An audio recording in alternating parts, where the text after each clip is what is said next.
I see. Okay, go. Hear, O Israel, Yahweh our Elohim, Yahweh is one. And you shall love Yahweh your Elohim with all your heart, and with all your being, and with all your might. And these words which I am commanding you today shall be in your heart. And you shall impress them upon your children, and shall speak of them when you sit in your house, and when you walk by the way, and when you lie down, and when you rise up. And shall bind them as a sign on your hand, and they shall be as frontlets between your eyes. And you shall write them on the doorpost of your house and on your gates. All right. Shabbat Shalom, everyone, and greetings to people on the Outreach Ministry. Today we're going to talk about how your example, does your example further Yahweh's kingdom? That's what I want to talk to you about. How many of you, those of you that got the notes, I've sent you a poem entitled I'd Rather See a Sermon by Edgar A. Guest. How many of you have heard that before? Anybody? At least the first line, right? Where he says, I'd rather see a sermon than hear one any day. I think just about everybody's heard that line, right? Edgar Guest I don't know if he's still alive or not. He's an American poet, and I believe he also wrote the poem that I used about the TV in your house, the stranger in your house. Remember that? That was I've used that in a message before. Your example is so important. Yahweh wants our example to draw people to His way, to inspire them to live according to His instructions. You know, we wear our logos. Many of us wear logos on our shirts. We wear tzitziot, and people are drawn to those things. They ask questions. They want to know about us, and we explain to them the importance of the name Yahweh.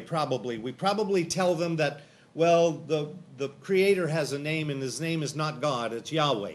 So we're exposing them to Yahweh, and they're going to be looking at us. They may not ever see us again, but they're going to see our demeanor as we speak to them, and they may see us again.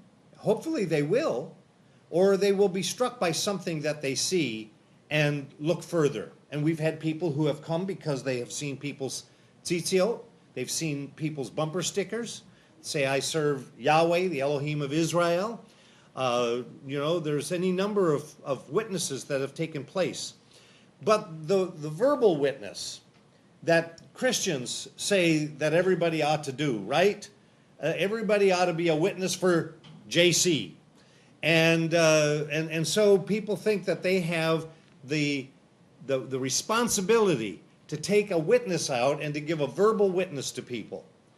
But it's not the verbal witness that is the most important. So I'm going to read this poem with you here.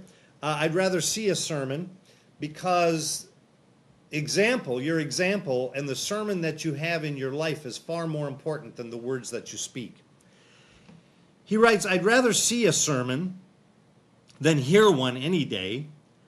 I'd rather one should walk with me than merely tell the way. The eye's a better pupil and more willing than the ear. Fine counsel is confusing, but example's always clear.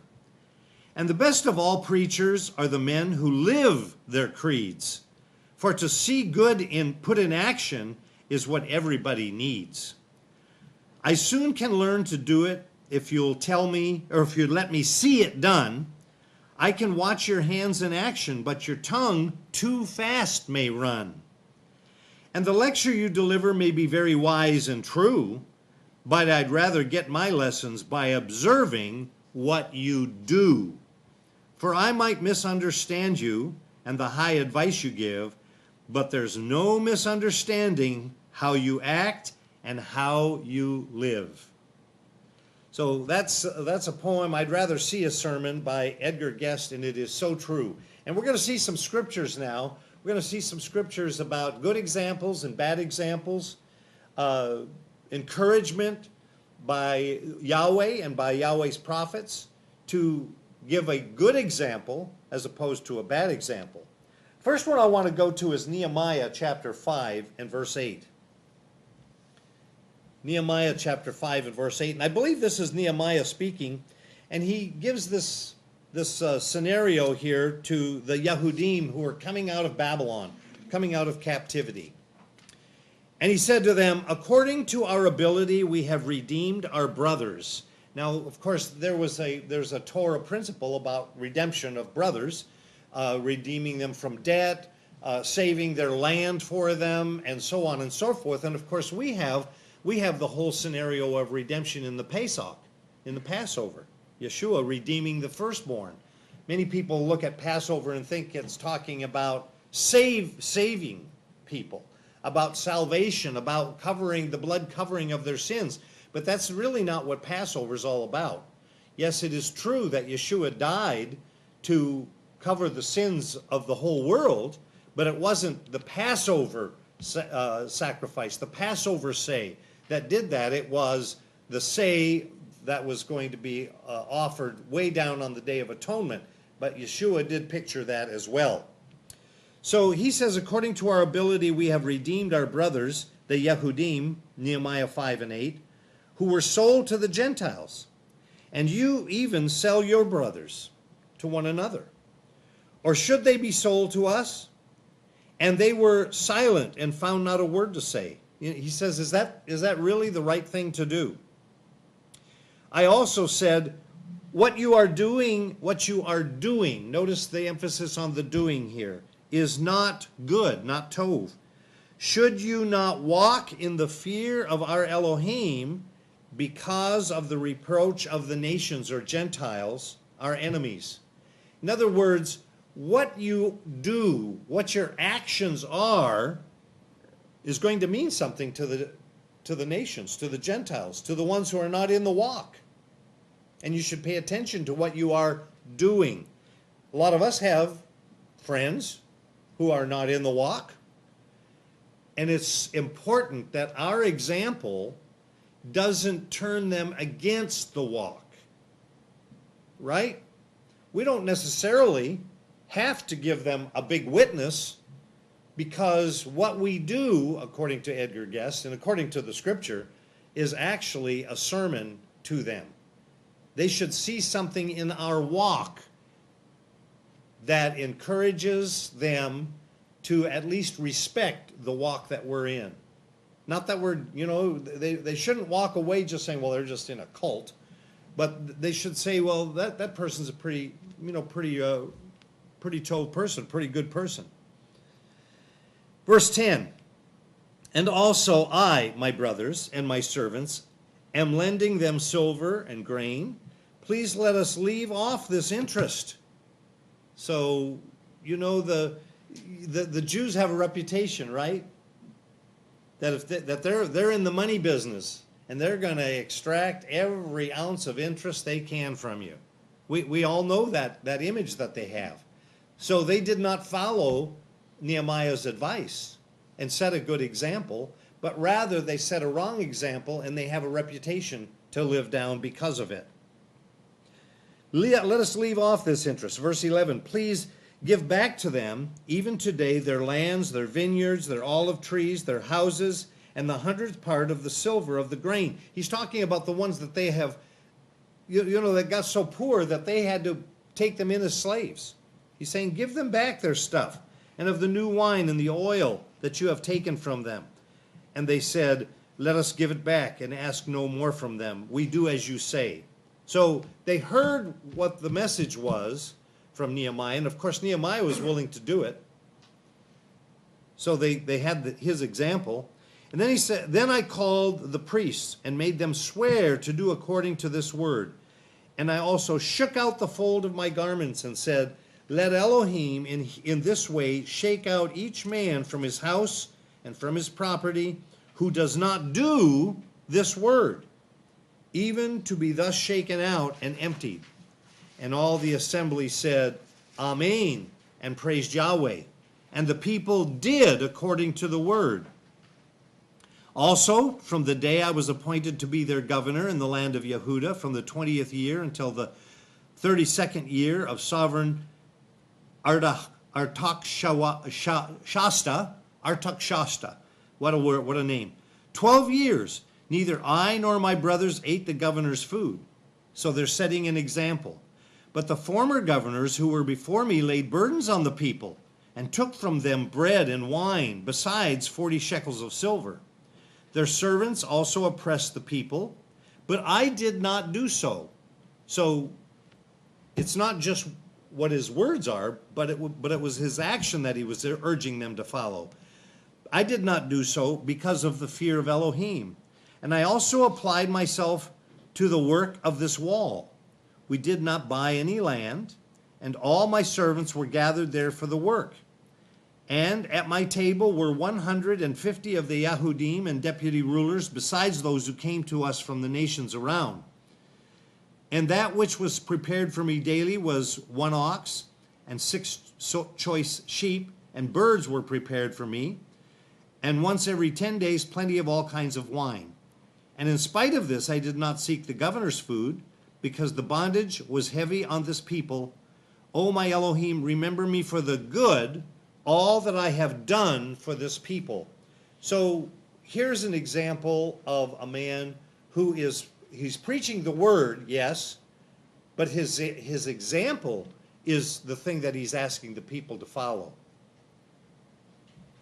In Psalm 101 and verse 2, Psalm 101 and verse 2, this is about example here. So if you have unconverted friends, what kind of an example are you setting for them? Or even for brothers and sisters in the walk, what kind of an example do you set for them so that they won't think that you're in a crazy walk? So that they won't think that you're in some kind of a cult, but that they will respect the walk that you're in. Psalm 101 and verse 2, I act wisely in a perfect way. I act wisely in a perfect way. You know, not I don't preach wisely in a perfect way, but I act. It's what you do. When do you come to me? I walk in the midst of my house with a perfect heart. That's our example. It's talking about our example. In the New Testament, in 1 Thessalonians chapter 1 and verse 6, we read this. Shaul, writing to the Thessalonians, he said, and you became imitators of us and of the Master. Why were they imitators? Because of what he preached? Or not just what he preached, but also what he did? Having received the word in much pressure with joy of the set-apart Spirit, so that you became an example to all who believe in Macedonia and Achaia. For from you the word of the Messiah has sounded forth. By what? How is the word sounding forth from them? By their example. Not only in Macedonia and Achaia, but also in every place your belief. And remember, belief is not just what you hold in your heart. It's what you have in your heart that causes you to act a certain way. So it's what you do. In every place your belief toward Elohim has gone out, so that it is unnecessary for us to say anything. It's not necessary for us to say because you have seen the example. The example is so important. In 1 Timothy chapter 4. 1 Timothy chapter 4 and verse 12. Paul, this time writing to an elder. And he says, let no one look down on your youth, but be an example to the believers in word, in behavior, in love, in spirit, in belief, in cleanliness. So here Paul is emphasizing to this young elder how important his example is. And what he does is more important than just the words that he speaks. Titus, another letter that Paul wrote to an elder. Titus chapter 2 and verse 7. Paul writes, show yourself to them an example of good works in all matters, And without saying it, he's saying, don't show an example of bad works, right? Because he's saying, show an example of good works in all matters. In teaching, show uncorruptness, seriousness, soundness of speech beyond reproach, in order that the opponent is put to shame, having no evil word to say about you. So the first thing that he mentions is the example, and the last thing he mentions is the word that is spoken. Hebrews chapter 13. Hebrews chapter 13. We don't know if Paul wrote this or if there was some other writer. But anyway, in chapter 13 and verse 7, we read this.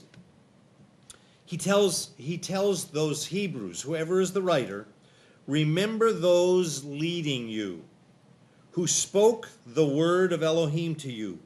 Consider the outcome of their way of life and imitate their belief. And of course, the belief is not just what they hold in their minds, but what affects the way that they live, their way of life, their walk. So remember those leading you and follow them when they have an example that is in the Word. In James chapter 5 and verse 10, Yeshua's brother writes this in Yaakov in chapter 5 and verse 10. My brothers, speaking to believers, as an example of suffering and patience, take the prophets. Not necessarily their prophecies, yes, take their prophecies, but more importantly, take their example of patience and suffering. Just, we've been reading the book of Jeremiah in our Wednesday and Friday studies. Did that man have patience? Oh, yes. Did he have endurance? Oh, yes. Does he show us an example of those things? Oh, yes. So read the book of Jeremiah, and you have the example of this patience and suffering. Who spoke in the name of Yahweh? See, we call those blessed who endure. Did Jeremiah endure? You bet he did. You have heard of the endurance of Job and saw the purpose, the plan, the goal of Yahweh, that he is very sympathetic and compassionate. So you have to show that you believe in the sympathy and the compassion of Yahweh by how you endure whatever it is that Yahweh sends your way. Yahweh sends you to it, Yahweh will bring you through it. Per Amy. Very scriptural. 1 Peter chapter 2 and verse 11. You see how this example shows up again and again. And I mean, I'm just taking a thumbnail sketch of example here. 1 Peter chapter 2 and verse 11. Beloved ones, I appeal to you as sojourners and pilgrims. Notice what he says here now. Now he is speaking words, yes, but notice he is encouraging a good example. Abstain from fleshly lusts which battle against the life, having your behavior among the nations or Gentiles, those non-believers, if you will, having your behavior good, so that when they speak against you as evildoers, let them by observing your good works esteem Elohim in a day of visitation. Be subject to every institution of man because of the master, whether to the sovereign, the king, the president as supreme, or to governors as those who are sent by him for the punishment of doers of evil. Or we might say, in this case, what's going on in our land is that people aren't paying attention to the police, if you will. And of course, the police don't always do their job either, that they're supposed to do. Or to governors as those who are sent by him for the punishment of doers of evil, and a praise for those who do good. Because such is the desire of Elohim, that by doing good, you should put to silence the ignorance of foolish men. As free, yet not using your freedom as a cloak for evil. In other words, not saying, well, I'm free, so I can go ahead and in sin, because sin is done, the law is done away, so sin must be done away. You know, don't do that. But as servants of Elohim, respect all, love the brotherhood, fear Elohim, respect the king. Servants, be subject to your masters with all fear, not only to the good and gentle, but also, so this is talking about your bosses, not only to the good and gentle, but also to the crooked ones, for this is favor. If because of conscience toward Elohim anyone bears up under grief, suffering righteously.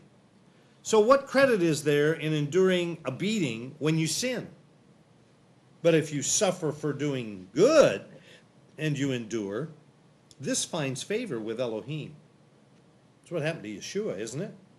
Did Yahshua take a beating because of anything that he deserved? No, he took a beating because we deserved it. But he didn't deserve any of it.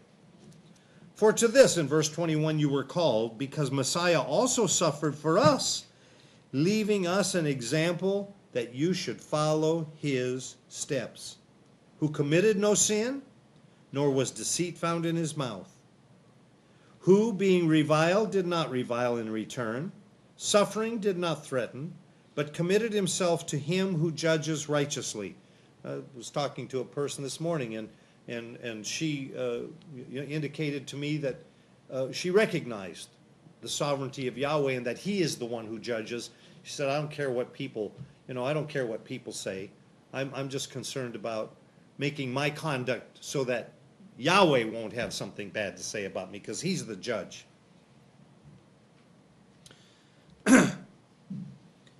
Verse 24, who himself bore our sins in his body on the timber, so that we, having died to sins, might live unto righteousness. And now how do you live unto righteousness?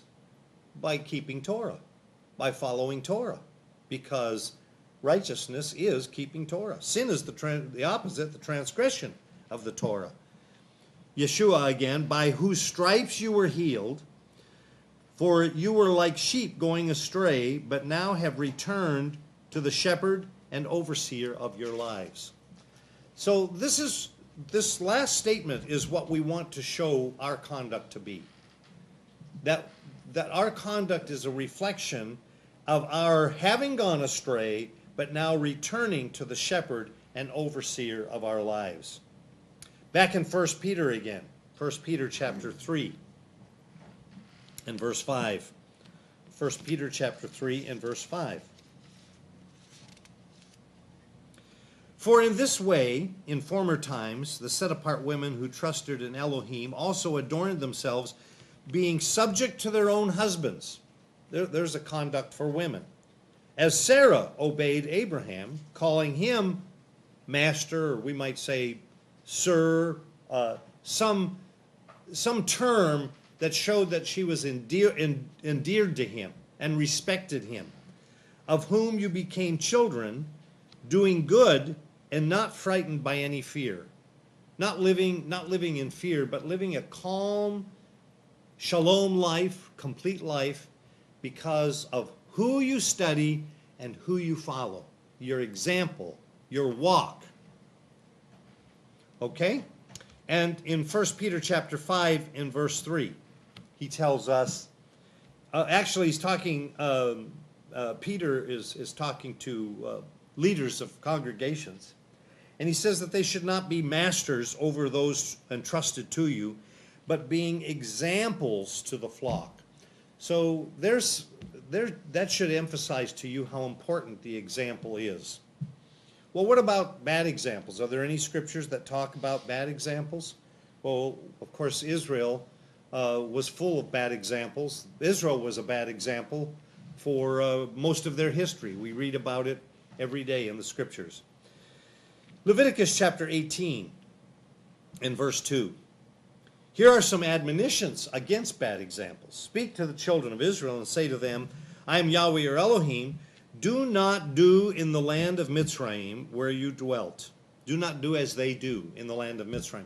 So here's how we can make an extension into our lives from what Yahweh says in the Torah about not doing what the Mitzrites do. or what they do in the land of the Mitzrites. We have to make excursions either in our work, in our shopping, in some of the friendships that we have. We have to make excursions into Mitzrayim. And this would apply to us then, wouldn't it? That when we go to work, when we socialize with people who are either in the way or not in the way, and if they are not doing according to the Torah of Yahweh, Yahweh tells us, don't do as they do. Show them a different example. Let them see an example that will not bring shame or derision on your walk, but will actually bring respect to your walk. You don't have to have the same verbiage and the same language that they have. You don't have to do that. If they're cussing like people in the world, well, you don't have to do that. In fact, you should not do that. Your vocabulary ought to be different, ought to be respectable, and you ought to be showing that kind of a respectable thing to them with your walk. So you don't do as they do, and then the rest of that verse 3, and do not do as they do in the land of the Canaanites, where I am bringing you, and do not walk in their laws. Don't walk in their ways. Don't walk in their teachings. Leviticus chapter 20 and verse 23. Leviticus 20 and verse 23, a couple chapters later. Do not walk in the laws, and of course that means the Torah. That means the teachings. That means their way of life. Do not walk in their way of life, which I am driving out before you. For they do all these things, and therefore I loathe them. You don't want Yahweh to loathe your way of life. So show an example that is better than what they profess. 2 Chronicles chapter 30 and verse 7. 2 Chronicles 30 and verse 7. Do not be like your fathers and like your brothers who trespassed against. So don't be like anybody who trespasses against Yahweh your Elohim, the Elohim of their fathers. So he gave them up to ruin, as you see. So what happens if you're like them? You risk him giving you up to ruin. Zechariah chapter 1 and verse 4. Do not be like your fathers, to whom the former prophets proclaimed, saying, Thus says Yahweh of hosts, turn back now from your evil ways and your evil deeds. But they did not obey or give heed to me, declares Yahweh. So whenever we need to turn back and not be like our fathers who didn't turn back, the ones that Jeremiah is speaking through in most of his prophecy. And finally in Ephesians chapter 4 and verse 17, New Testament, so this I say and witness in the Master, that you should no longer walk as the nations walk. You should no longer walk as you would walk if you were in the world, right? Because your example is important to those nations. Your example is important to those peoples that you're associating with. You should no longer walk as the nations or Gentiles walk in the futility of their mind.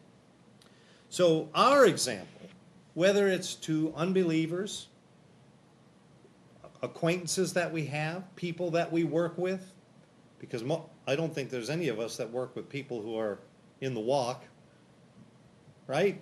I know I didn't. Whoever you're working with, whoever you're associating with, if they're not in the walk, be an example that would cause them to respect the walk that you're in. Don't let them. It's so much easier to let the negative pull you back into negativity, right? It's so much easier to follow the negative, but don't let it do that, because your walk is important with Yahweh. Let your walk inspire, if it's Yahweh's people, inspire Yahweh's people. If it's with people in the world, let your walk draw admiration and respect from unbelievers, so that even some of them might be called of Yahweh. That's how we spread our strongest evangelism, by our walk. by causing people to respect the walk that we have. So may Yahweh bless you and guard you. May Yahweh make his face shine upon you and give you his favor. May Yahweh lift up his countenance over you and give you his peace. Yivarekecha Yahweh vayishmerecha. Ya'er Yahweh panav alecha v'kaneka. Yasa Yahweh panav alecha v'yasem l'ka shalom.